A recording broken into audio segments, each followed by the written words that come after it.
بالله من الشيطان الرجيم بسم الله الرحمن الرحيم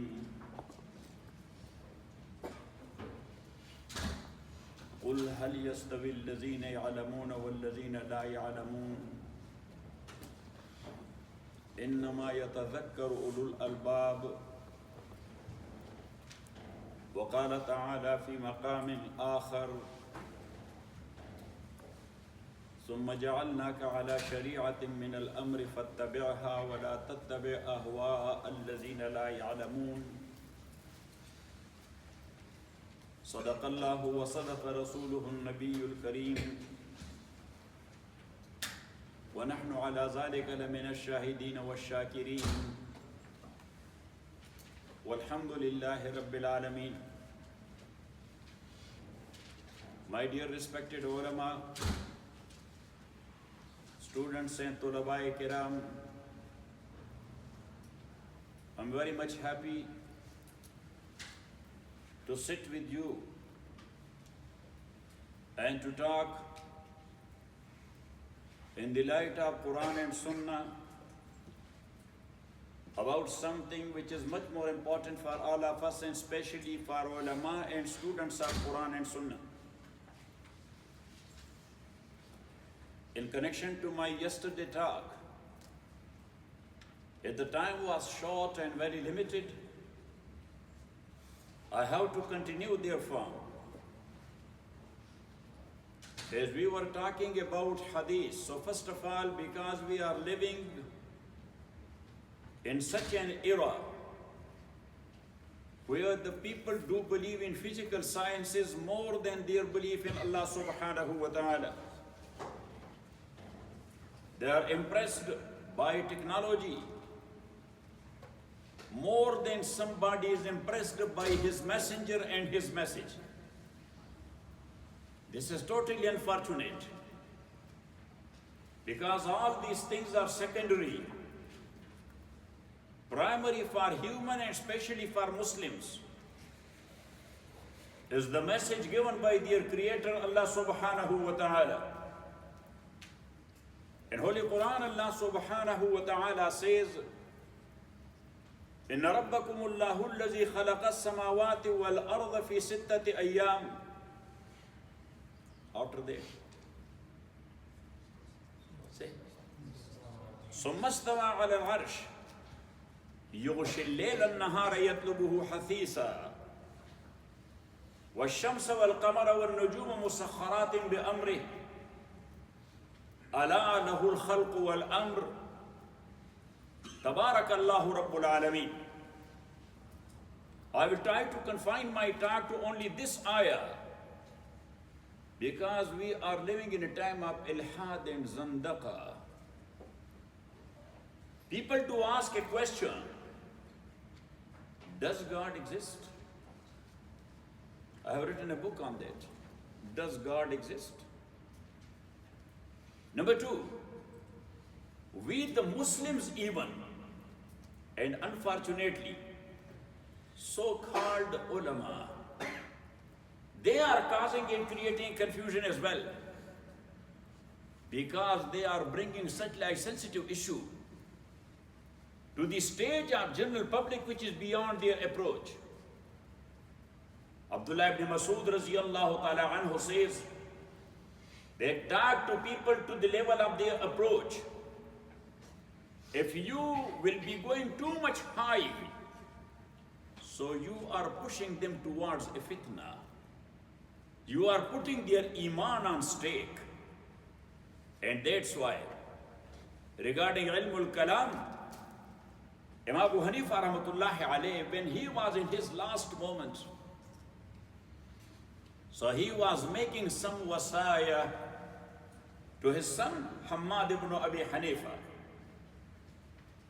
Imam rahmatullahi alayhi, he has more than 400 teachers, but the one he was in love with, that was Hammad ibn Abi Sulaiman, a great tabi'i, rahimahullah. And this title of Abu Hanifa is given to Imam Abu Hanifa by Hammad ibn Abi Sulaiman, because whenever there was something little bit complicated, So in class, he used to ask, وَمَاذَا تَرَى فِيهِ يَا نَعْمَانِ? Nauman, what's your opinion in this regard? Why he was asking him? Because Imam Rahmatullahi alayhi, he was hailing from a very well-off family. Very rich family of that time. In his time, he used to give stipend and financial support from his personal pocket for the more than 4,000 ulama and students. And whenever anybody new student, he joined the dars, and he noticed that this student does not have a proper dress. It has patches. And all other, they are in clean and neat dress. So Imam Rahmatullahi alayhi, after dars, he used to follow him outside the madrasa, following him on a distance, looking here and there, that no any other student is there who is watching me. When nobody was there, he was calling that man, brother. When he said, Shaykh is behind me, Assalamu alaikum, Shaykh. So he said, take this money, have 2-3 good dresses. So he was not putting his izzat-e nafs, his personal respect down, and he was helping him. So anyhow, Imam Rahmatullah alayhi was from a well-off family, as you know, that nowadays, living in this world, which is a modern age, but ultra-modern age. So people, they are studying. Before this, they used to go to medical colleges. Yes or not? That was considered a matter of prestige, that my son is in medical college. But nowadays, matter of prestige is, he is in IT. Yes? And now we are proceeding towards that my son is in AI, artificial intelligence. So at that time, the well-off family, they used to study philosophy and Ilmul Kalam. Logic, philosophy and Ilmul Kalam. Logic is mantiq. Philosophy is al-hikmah. And Ilmul Kalam is ilahiyat. Imam Rahmatullahi alayhi, he studied that because he was hailing from a very well-off family. So once he was with his father Sabit, going to the business side, Hamad ibn Abi Sulaiman, raziyallahu ta'ala an, he was standing there, Nu'man ibn Sabit did salam to him, known to him. He used to give a lot of respect to ulama and help them as well. So he asked him that the young man, what he is doing. So he said that he is a graduate and now he is helping me in my business. So Hamad ibn Abi Sulaiman asked him, what from or where from he is graduate? So he said the well of sciences. He is a graduate in logic, philosophy and Ilmul Kalam. He said that he has not been created by Allah subhanahu wa ta'ala for this. He has been created to show the cause of Allah. He said, Shaykh, what do you mean? He said, from tomorrow, send it to my madrasa. He said, okay. So a graduate started once again from the very beginning. And then he became a faqih, a muhaddith. And that's why in 4 fuqaha or even other jurists of that time, you will see Imam Abu Hanifa that his approach is too much philosophical. As far as the explanation of ayah or hadith is concerned, or as far as deduction in qiyas is concerned, his analogy, that was exemplary. Imam Abu Hanifa rahmatullahi alayh, when he visited Imam Malik after Hajj, and Imam Malik, he had a little bit confusion about this man, that in Kufa there is a man, he is following aql more than sharia or more than deen. But when Imam rahmatullahi alayh, he spent a few days with him, talking to him and having discussion and debate regarding certain issues. So he said in his class, فَوَاللَّهِ وَجَدْتُهُ رَجُلًا بَارِعًا فِي التَّفْسِيرِ وَالْحَدِيثِ وَالْفِقْهِ وَالْإِجْتِهَادِ وَوَاللَّهِ لَوْ كَلَّمَكَ فِي هَذِهِ السَّارِيَةِ أَنْ يَجْعَلَهَا ذَهَبًا لَجَعَلَهَا. That he is a man. If he will take a plea that this pillar which is made of wood, and he will take a plea that this is gold. So in arguments, you cannot defeat him. The end will be that this is wood, you see it. But through his arguments and dalail and barahin, he will turn it to gold. It means how strong he was in istidlal.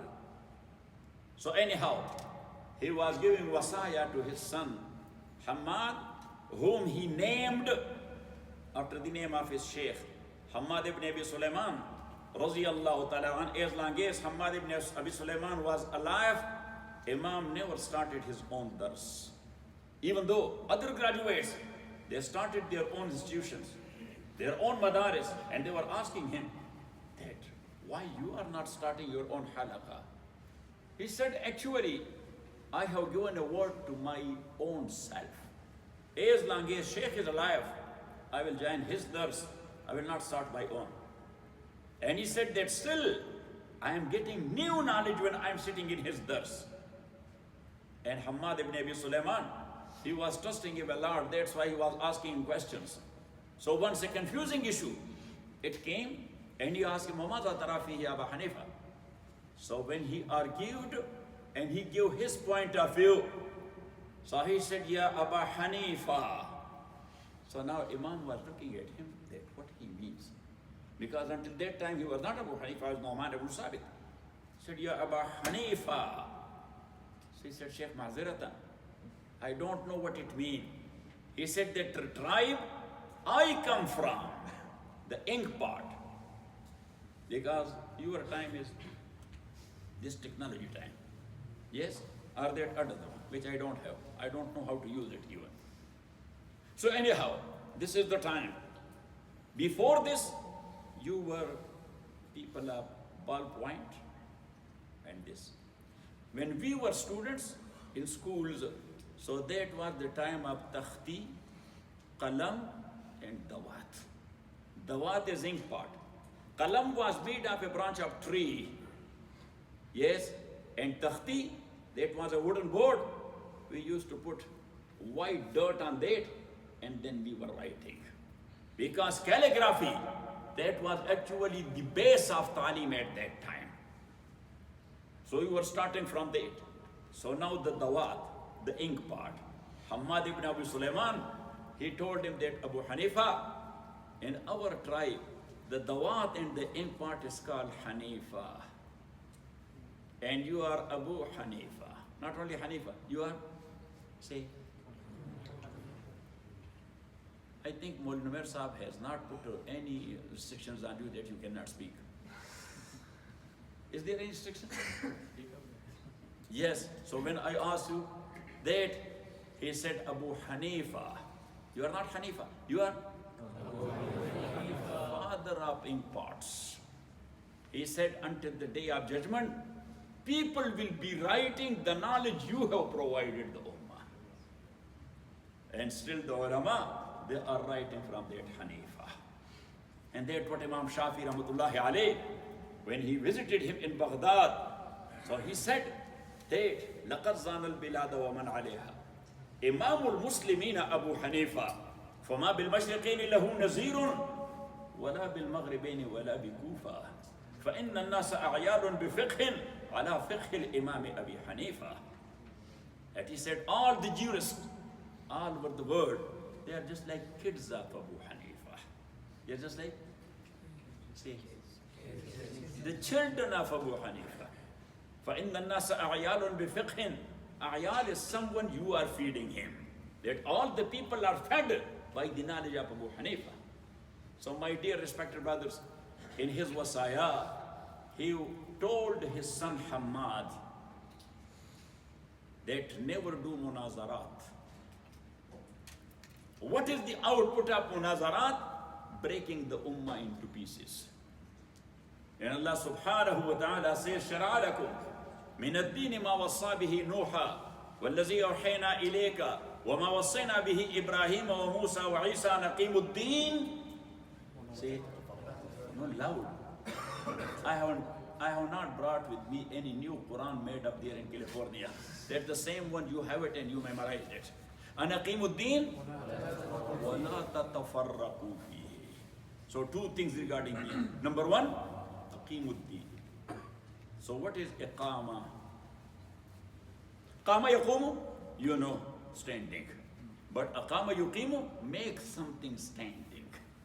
And iqamatu deen, implement the deen of Allah subhanahu wa ta'ala. Because this deen of Allah is not only for barakah. Is it for barakah? Say. No. Yes, this Quran is for barakah. No. This is for implementation. What implementation means? Tatbiq. What is tatbiq? In personal life, you have to practice it. In family life, you have to practice it.